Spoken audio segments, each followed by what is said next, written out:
প্রিয় দর্শক বন্ধুরা, আজ আপনাদেরকে দেখাবো লাউয়ের খোসা ভাজা কিভাবে করতে হয়।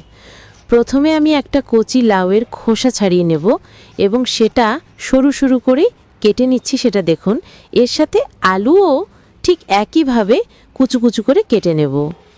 একটা আলু নিলাম, আলুগুলিকে ওই একইভাবে কুচি কুচি করে কেটে একটা পাত্রে রাখছি। এই লাউয়ের খোসা ভাজার সাথে আমাকে সাথে দিতে হবে 4টে পেঁয়াজ। সেই পেঁয়াজগুলোকে আমরা কুচি কুচি করে কেটে নেব। পেঁয়াজগুলিকেও কুচি কুচি করে কেটে নেব।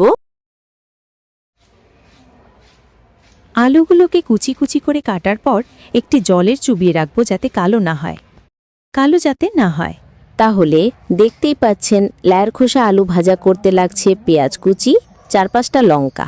আপনারা যেরকম ঝাল খাবেন সেটা আন্দাজ মতন দেবেন। আমি এখানে 6টা মতো লঙ্কা দিলাম। এবার আমি কড়াইটা গ্যাসে বসিয়ে দিলাম। লাউয়ের খোসা ভাজা করতে ফোড়নের জন্য লাগবে 1 চামচ কালো জিরে, 2টি শুকনো লঙ্কা আর 2 চামচ পোস্ত। এইগুলি ফোড়ন হিসেবে ব্যবহার করব।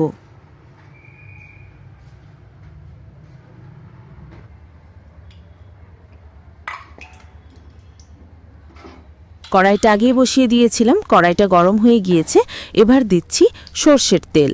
সর্ষের তেলটা কিছুটা গরম হলে এবার দেব শুকনো লঙ্কা, তারপর এবার দেব কালো জিরে। কিছুটা ভেজে নেব। কালো জিরে এবং লঙ্কাটা একটু ভাজা ভাজা হলে তারপর ছাড়ব।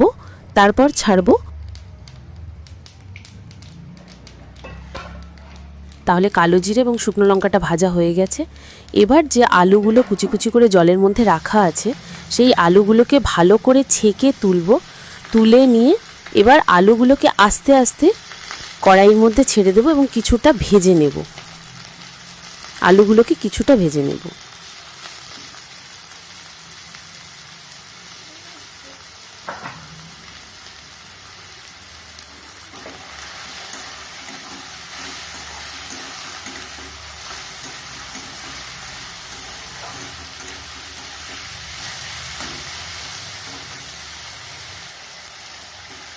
যে লাউয়ের খোসাগুলো কুচি কুচি করে কেটে রেখেছিলাম সেই কুচু কুচু খোসাগুলো এবার আধ ভাজা আলুর মধ্যে ছেড়ে দেব এবং ভালো করে নাড়তে থাকব।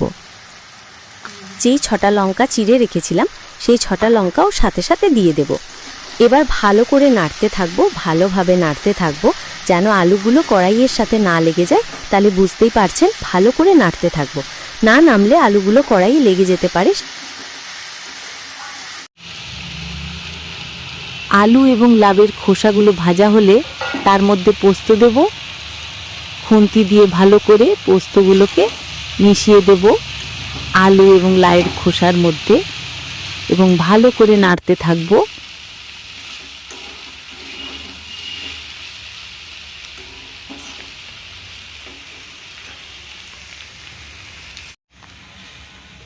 যে 4টি পেঁয়াজ কুচি কুচি করে কেটে রেখেছিলাম এবার সেই পেঁয়াজগুলো দিয়ে দেব এবং ভালো করে নাড়ব। ঠিক আছে বন্ধুরা?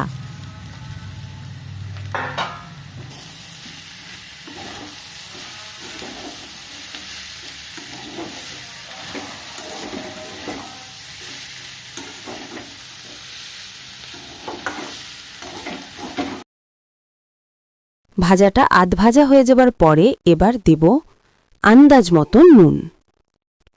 এবার দেব পরিমাণ মতো গুঁড়ো হলুদ। আমরা আগে লবণ হলুদ দেইনি, কারণ আগে লবণ দিলে বা হলুদ দিলে ঠিক মতন ভাজা যাবে না, কড়াই লেগে যাবে। এবার ভালোভাবে নাড়াচাড়া করব যাতে কড়াইয়ের তলাতে না লেগে যায়। আপনারা কিন্তু ভালো করে নাড়াচাড়া করবেন। দেখুন বন্ধুরা, হয়ে গেল লাউয়ের খোসা ও আলু ভাজা। কেমন সুন্দর রং হয়েছে বলুন তো বন্ধুরা। এই যে আলু এবং লাউয়ের খোসা ভাজা, এটা আপনারা ভাতের সাথে চটকে মেখে খাবেন, দারুণ লাগবে।